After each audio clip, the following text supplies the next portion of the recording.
Hi guys, it's me, VacMaster 2020, and today is Vacuum of the Month change. Actually, it was yesterday, but anyway, today is the day I'm going to be switching. Actually, picking the machine. Here is a Dyson V7 that I used all of last month. Had to wash the filter every 10 uses. I will say that was not brilliant. The Cyclone was not as good as any Dyson, Dyson says. Bin is quite small, so I ended up having to use my bench vacuum every single time I emptied this, but it did not clean as well as I'm used to with a upright, but it was great for the quick pickups, but wish I had something else to use. Now, the filter, as I said, I've washed this several times, every 10 uses. And if I focus, you'll see there's dust inside the filter. Right there, you can see it. If I try to get this into the light a little bit better, you guys can see that there is dust inside. And I washed the Cyclone 2 weeks ago. But going from that, I was thinking of using this with the Miele, which the Miele will be used every month because it is the bench vacuum, and it'll clean out if I'm using a bagless vacuum like this. You can see I used this for a day after the Dyson, and you can see all that crap that the Dyson left behind. But this will be what the main upright is for all of the carpet cleaning.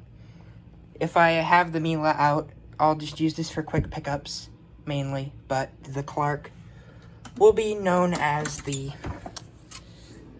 vacuum for this current month. And if this starts to lose airflow, and I say airflow, these do not have high suction, they're airflow machines.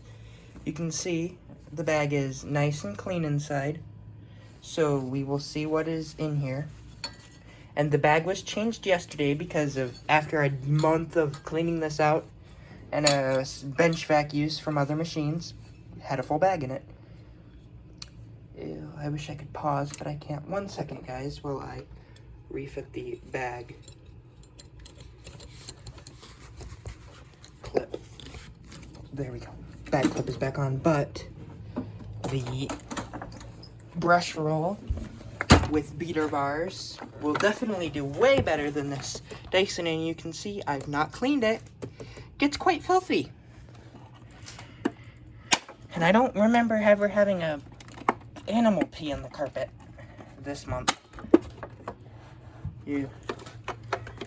This will be how it starts out as, but this will be getting a refurb next month after Vacuum of the Month with a new fan and a new bag, and this might get a new fan, or the fan might stay, but the brush roll will be changed. Definitely. This, I was planning on Vacuum of the Month, but I want something that cleans a little bit better than bagless. I know what my plans are each month. That is for you guys to find out next month what I use. Here's the turbo for the Miele, quite clean.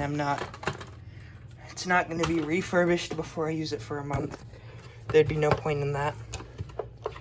I will say I am not using 35mm tools on the Miele. I'm using a 32mm adapter, which I will be finding a higher quality plastic or a metal adapter. Shout out to a couple of collectors on Discord. We were talking about what machine I should use anyway. I know there'll be a couple collectors who watch this. Here is the pre-filter on the Miele. It's already been used for a month, so I wouldn't expect it to be perfection. And my camera shows more than what my eyes actually see, though that is carbon dust from the inside post motor filter. I don't know why it did. Anyway.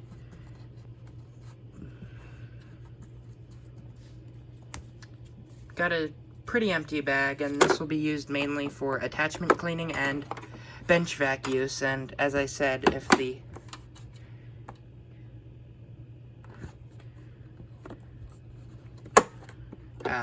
If this starts to clog up, I will vacuum it out with the Miele after emptying it. But this will be what I use, and I don't want to put a mess test down. Maybe here, just to show the difference between the performance of the performance of the Miele versus the Dyson.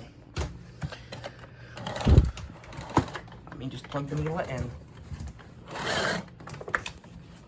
Got an outlet right here.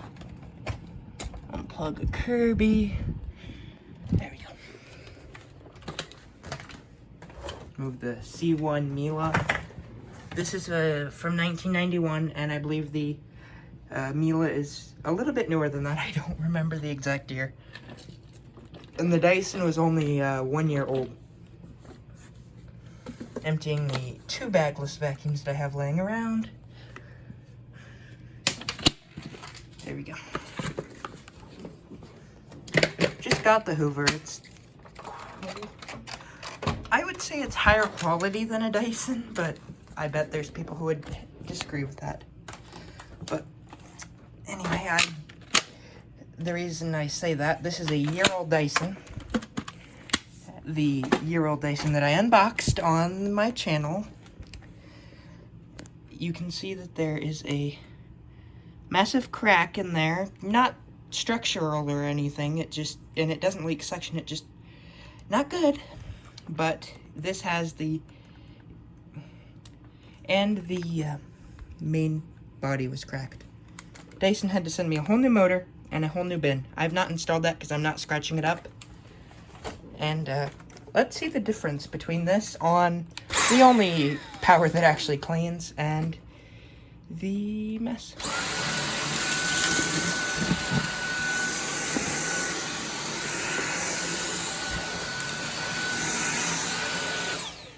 Definitely not a machine that picks stuff up in one pass. But didn't do terrible, but I would not say that is great, because if I bet, oh yeah, that carpet is not soft at all. Not soft at all. And back on the carpet. This is the very recent dirt, it's not old. Literally, it's just been vacuuming with these two yesterday.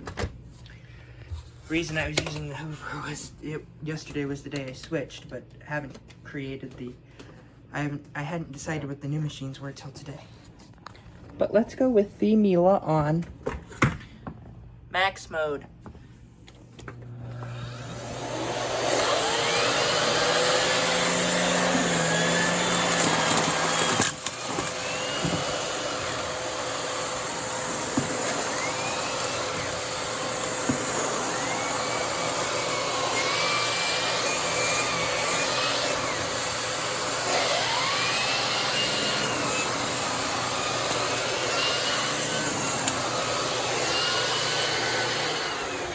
Something's not right.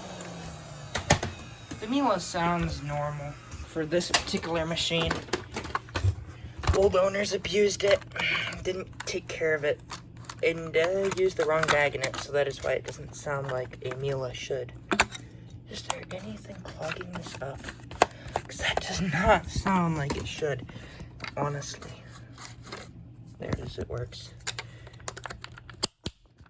That's what you get for using a cheap turbo that is not Miele genuine. A modern Miele turbo would beat this to garbage in performance, but I would still say better than the Dyson cordless and a lot of every other cordless vacuum except for maybe the cordless Henry with a EBK 360.